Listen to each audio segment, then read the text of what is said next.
Michelle, and welcome back to the Royal Daily Tea. We are on Halloween Eve. I really do love this time of year, and I don't know what happened to the weather in Texas, but it is cold and rainy just in time for the spooky season and the fall. Also, I'm really excited because the Gilded Age Season 2 has officially dropped. So if you're a fan of the show, you can watch it on HBO Max, Hulu, or Amazon Prime. But you do have to pay the additional $15 for HBO Max. But I'm really excited to watch that series. But you guys, we have a lot of juicy royalty to get through today. So you know what to do. Sit back and relax. Grab yourself a beverage and let's get into the Royal Daily Tea. So we have some more David Beckham news. Apparently, he is going to be partnering with King Charles and Prince William. A story has come out that David Beckham is to meet with King Charles III after distancing himself from Prince Harry. Again, I think this man is beautiful. He's brilliant. He's classy. He is also very patriotic.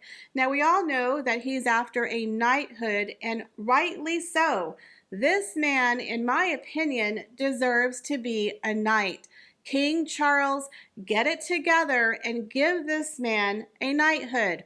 What are you waiting for? This man is everything the UK represents: class, success, and patriotism. Give the man a knighthood already. David Beckham is going to be attending a very glitzy dinner after accepting the invitation from King Charles III. The former footballer accepted an invitation from the king to discuss becoming a celebrity ambassador for the royal charity, the Prince's Foundation. There are hopes Beckham will be bringing his magic touch to the charity, which gives training skills to young people. I think he would make an excellent ambassador. The sportsman has previously held roles while working with Prince Harry on the Invictus Games, but there have been subsequent reports that Beckham has seemingly distanced himself from Prince Harry following his own departure from the royal family, since him and his wife, Meghan Markle, did Megxit and moved to the United States. Now, we have all heard the rumors that Harry and Meghan and the Beckhams had a huge falling out when Prince Harry and Meghan accused Victoria Beckham of leaking stories to the press. I mean, in your wet dreams, Meghan Markle. Victoria Beckham has way bigger things to do than leak stories about you to the press. She has been a celebrity for 20 plus years, sweetheart. You only wish you had a tenth of her success and fame. She didn't have to marry someone to become relevant. Oops, did I say that out loud, Meghan? Anyways, I really hope that David Beckham gets a knighthood, and this definitely sounds like a great partnership for the Prince's Foundation. So right now in Spain, everyone is filled with excitement, and they are all gripped with what is known as Leonormania, as the future heir to the throne is turning 18 on Halloween. Now everyone is gearing up for huge celebrations for this milestone event for the Princess of Asturias, as she is formally known. So what is the big deal about Her Royal Highness turning 18? Well, first of all, Princess Leonor will be the very first queen regnant of Spain in 150 years. She is one of a half dozen future queens of Europe, which again is going to change the complete landscape of European royalty. So everyone is extremely excited for this huge milestone event. In a previous video, I discussed a brand new coin that they are releasing in celebration of Princess Leonor turning 18. Now, the princess will mark her birthday by swearing allegiance to the Constitution before receiving the medals of Congress and the Senate at a formal ceremony in the Spanish Parliament. On the same day, a huge reception will be held in the Royal Palace in Madrid, followed by a private family gathering in the El Pardo Palace. Now, the Spanish royal family released a series of throwback snaps of the princess to mark her birthday. So Princess Leonor has been extremely busy. Last May, she graduated from the UWC Atlantic in Wales, where she studied for her international baccalaureate. She went on to complete her basic training at an Army Academy in Zaragoza, where she will begin a 3-year officer's course. So everyone is very excited and looking forward to this huge historical event. Now, Princess Leonor is the eldest daughter of King Felipe VI and his wife, Queen Letizia of Spain. They're saying if she ascends to the throne, she will be Spain's first queen regnant since her fourth great-grandmother, Isabella II, who reigned from 1833 to 1868, she will be only the second queen in the history of unified Spain. So this is a very big deal. I'm really excited. I've been watching her since she was a child, and I am just so excited for all of the future queens of Europe. Now, unfortunately, even though Spain is very excited, they have Leonormania, everyone is anticipating this huge celebration tomorrow marking Princess Leonor's 18th birthday, and history is being made with this beautiful young lady. However, there's a little bit of drama. As we all knew, the Spanish royals, there's going to be a little bit of drama.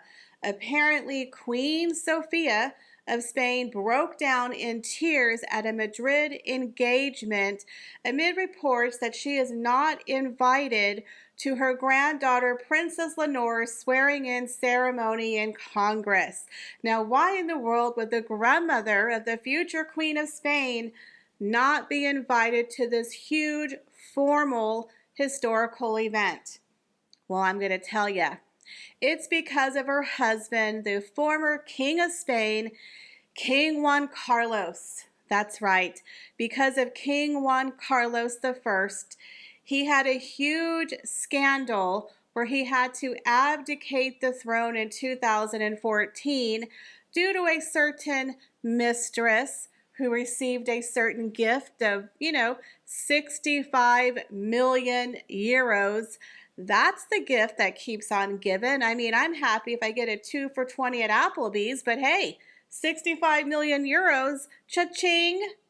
Yeah, and he had a little bit of problems with money and, being accused of some crimes. So he fled the country in 2020 to Abu Dhabi, stepped down from the throne, and his son, King Felipe, and Queen Letizia took over the throne.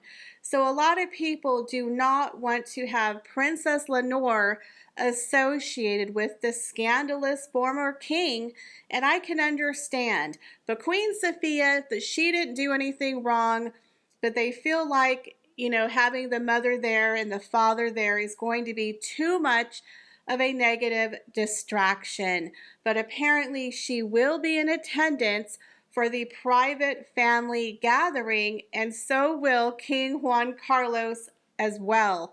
But they're very smart to kind of separate the royal family from the scandalous-driven former king who almost toppled the royal family. Now, if you don't know the story of King Juan Carlos and Karina, his mistress, I have like a 5-part series where I go in depth in this huge scandal because his former mistress sued him for harassment. That's right, she gets 65 million euros and then turns around and sues him for harassing her for over a decade.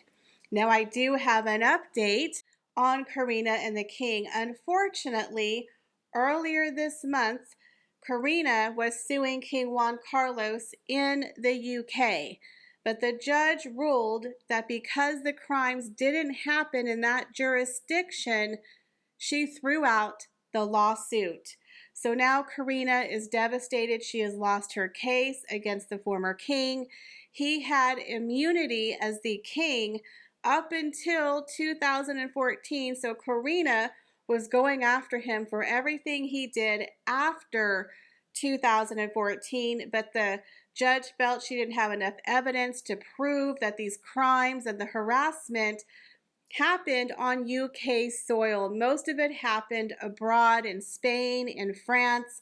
So we don't know if Karina is going to refile her lawsuit, perhaps in another country. But as far as England goes, the judge has thrown out Karina's case. So you guys, the saga, it could continue because I believe Karina is a woman on a mission and she's not going to stop. Personally, if I got 65 million euro, I would be very quiet. You'd never hear from me again. But Karina, she was a victim and she wants to stick it to the man. So stay tuned if we have any more updates on Karina and the King. And be sure to check out my series, Karina and the King, on my other YouTube channel, Royal Daily Tea, History and Fashion. It really is a very interesting saga based on a real story. So there's a news report that came out that Prince Harry and Meghan Markle are facing major tensions over different views on how they earn a living. Now, the couple are reportedly working through their differences in how to earn moolah. Now, we know that Prince Harry has never really had a job. I mean, this was a guy who was born into major wealth and privilege and has like a $25+ million inheritance from his mother and his great grandmother, the Queen Mother. So this is a man who's never really had to think, who never really had to work. He was just a royal born into wealth and privilege. Then we have the over-the-hill washed-up showgirl who never quite made it. The little scrappy girl from California whose biggest claim to fame was Deal or No Deal and Suits. So she did get a little bit of success, but not quite at the level that Rachel Ragland wanted to be. So now that Meghan Markle is famous and is a household name, she's infamous worldwide due to her marriage and association with her husband, Prince Harry. She doesn't want to let that fame go to waste, y'all. She wants to be a superstar. So Harry and Meghan are having a little bit of an issue because Harry, in my opinion, I know people may not agree, but Harry never wanted to leave the royal family. Harry likes being a prince. A prince is a pretty good gig, y'all. You get titles, you get privilege, you have people thinking you're the greatest thing since sliced bread, you have a built-in fan base, you just smile and wave and people cheer and people love you.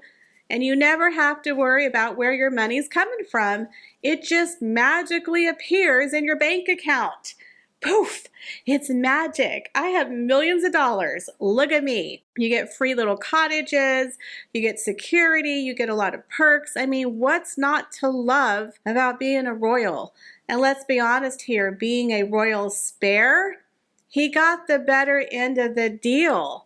He gets all the trappings of being a royal prince without the responsibility of being a king. Unlike his brother, Prince William, who didn't get the same coddling and the get out of jail card that Prince Harry literally used his entire life. Pretty good to be the spare, if you ask me. In my opinion, Prince Harry never wanted to leave the royal family. He just wanted to do it on his own terms. He wanted all of the trappings, all of the perks. He just wanted a lot of freedom. And Meghan wanted to go to Netflix and go to Hollywood. She wanted to do all of those things while being a duchess. You know, she wanted to have her cake and eat it too. But the Queen said, you're either in or you're out. No half in and half out for fifth in line to the throne. Now, if he was 10th in line or 15th in line, it would be go do what you want to do, go get a job. But fifth in line as a senior working royal, you're either on the payroll or you're completely off. You can't be half in and half out. The problem was that Meghan Markle and Prince Harry kept comparing themselves to Princess Eugenie and Princess Beatrice. Look at them. They're part of the royal family and they have jobs and they have lives. The difference is they weren't on the payroll. They were not senior working royals. They're not fifth in line. I think they're like 8th and 9th in line to the throne. A little bit of a difference. So Meghan didn't understand why she couldn't have her cake and eat it too. So she wanted to bring Harry to America, thinking they were going to force the Queen's hand. Surely you're not going to let Meghan and Harry, the stars of the royal family, leave the royal fold. You're going to be so desperate to keep us, you're going to do what we want you to do. But the Queen said, nope. See ya, sister. Exit stage right. And don't let the door hit ya where the good Lord split ya. And Harry and Meghan were shocked, to say the least. Their egos were burst. So now that they're in Hollywood, 3 years Megxit and are failures to launch, in my opinion, the deals are kind of drying up. It's dry. It's like the desert over there. Hollywood is on strike. People are fighting for jobs. I think the strike is still going on. I'm not sure. But Harry and Meghan, you're not exactly the #1 people that people are going to go to for jobs. Even as producers, you have no experience, Meghan Markle. But now they're kind of having tension, and I think it's very obvious they are having tension. You have a spoiled, privileged prince who's never had to do anything, who's never had to have a goal in life because you magically have money and everything you want at your fingertips, who's never really had to work, now has to work. And then you have Meghan Markle, who is desperate to be famous. She wants all of her fantasies and dreams to come true. The Duchess of Hollywood is what she wants to be. She wants to be Hollywood royalty. She wants to be an A-lister, but she's still on the D list. Even though she's a duchess, she's the D-list Duchess of California. Nobody cares about Meghan Markle anymore. All of that mystique and mystery and magic fairy dust that was surrounding Harry and Meghan when they got married and when she was a royal is completely gone. They don't have any magic, in my opinion. Now they're being made fun of on The Family Guy and South Park. People think they're a joke. They're literally grifters making money for nothing. The only way that they have to make money is by trashing the royal family. That is their only real value. Harry and Meghan, when it comes to big Hollywood brand deals, do not equal dollar signs. They do not put butts in seats. Hollywood is losing money every time they invest in Harry and Meghan, but Meghan, she still thinks she has a comeback. She's rebranding herself with WME. So she is still out there. They keep saying she's going to do Instagram. She's going to redo the TIG. She's going to do that movie, Meet Me at the Lake. She's going to star in a film.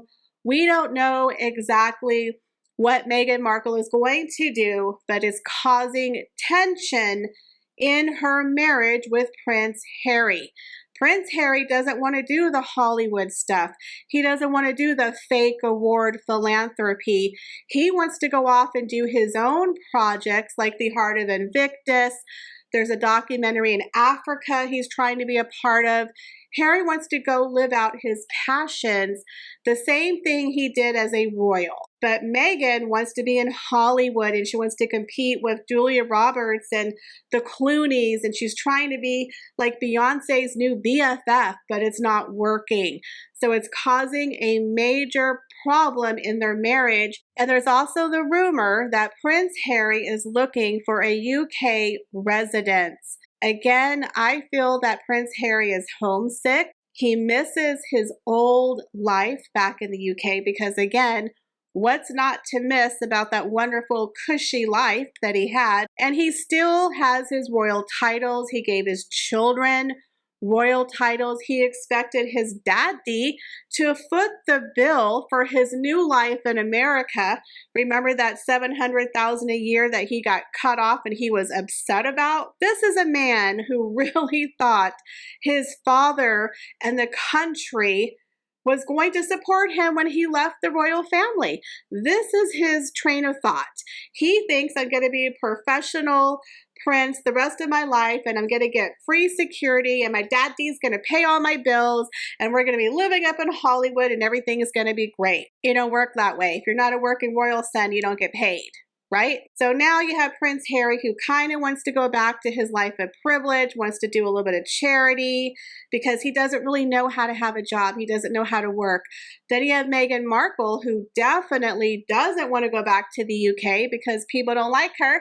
They can't stand ya, right? They don't care for her in the UK. She's literally the Walmart Wallace. I mean, she can't even hold a candle to Wallace Simpson, who quite frankly was a lot classier than Meghan Markle. She doesn't want to go to the UK. She didn't respect King Charles even to attend his coronation. This is the man who welcomed you into his family, who walked you down the aisle, and you couldn't even get off your little butt to go to the coronation and pay respect. At least Harry went to the coronation. I will give him that he did one thing as respect for his father. But now you have Meghan and Harry fighting over their futures, how they're raising their children, where they're going to live, how they're going to earn their money. But we all know they want that royal privilege. That is something they both agree on because they really like their titles and they like the pomp and circumstance. So we will see what happens with Harry and Meghan. If they buy another residence in the UK, will Harry bring his children over to the UK to summer and learn about their UK roots? Only time will tell. So what do you guys think? Do you think this could ultimately be the end of Harry and Meghan's marriage? Because the number one thing people fight about in a marriage is money.